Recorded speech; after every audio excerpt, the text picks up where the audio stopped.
Hello. Today I want to show you not just a round brush blowout, but the difference between three round brush diameters. I rely on AIMIKE brushes for my hair. They are exceptionally high quality, surprisingly affordable, and incredibly durable, and they boast a powerful, sophisticated combination of features: a solid aluminum core, a smooth ceramic coating, a vented barrel, natural boar bristles, flexible nylon pins, and advanced ionic anti-static technology. You are now able to view the brand's official store right here on your screen. Allow me to demonstrate exactly how to utilize the 43, 32, and 25 mm brushes on my very own hair. And for each diameter, I will perform a different task. With a 43 mm round brush, we will smooth out my messy dry hair into this sleek, shiny finish. This is exactly how I determine the quality of the material, how well the hair grips for tension. Tension is important if you like to smooth your hair into a sleek, shiny finish, create root volume, or curl your hair.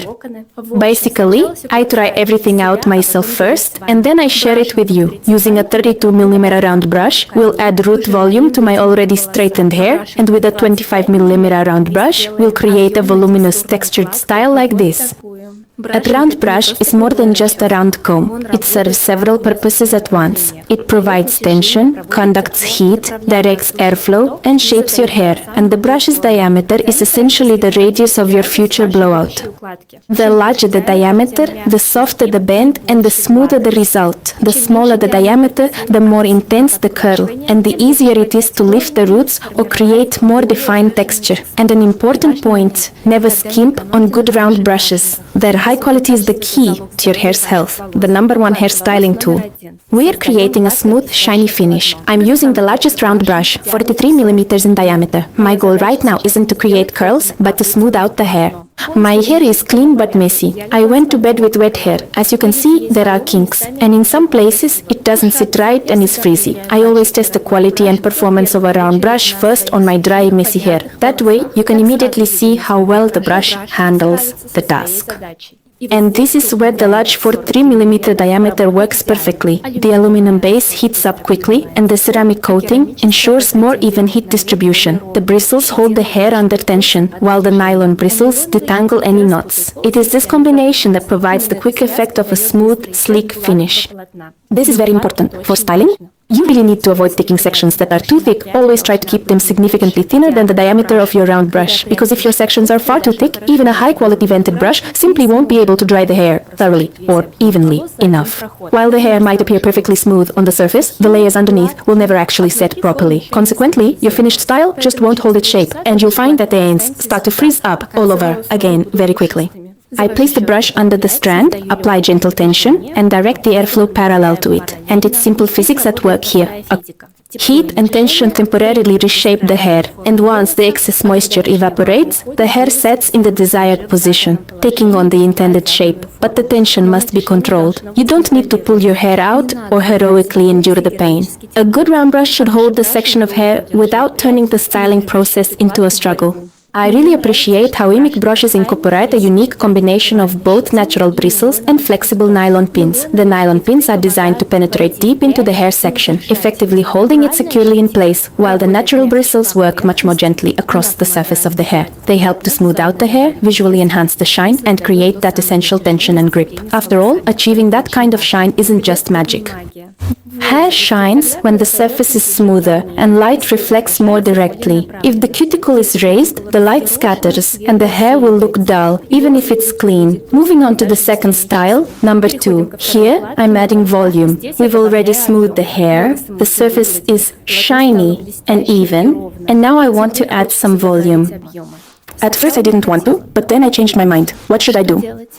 And here, I'm taking a 32 mm round brush. It's a really versatile size. It works for any hair type. It's great for creating root volume, curling the ends, smoothing out medium length or short hair, and styling bangs.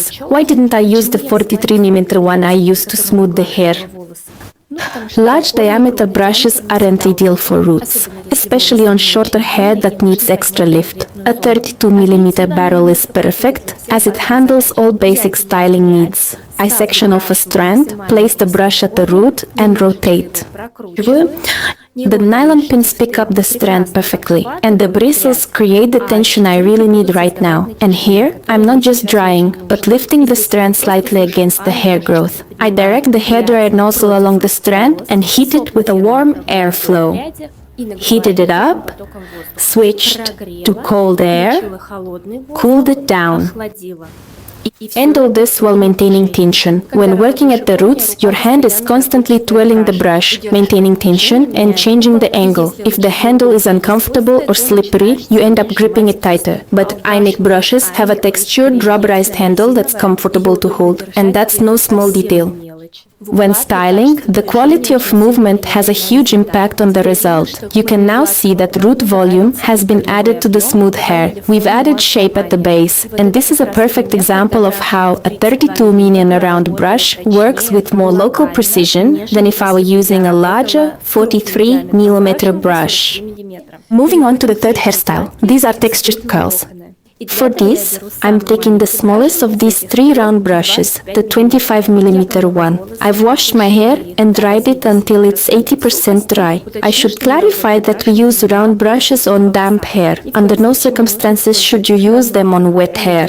They aren't designed for that. Wash your hair, dry it to 80%, and then we can proceed with the brushes.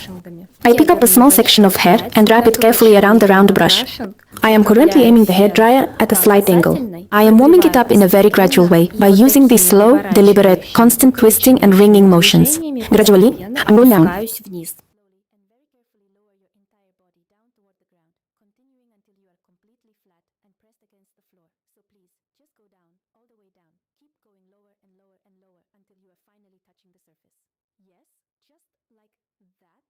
That is absolutely perfect.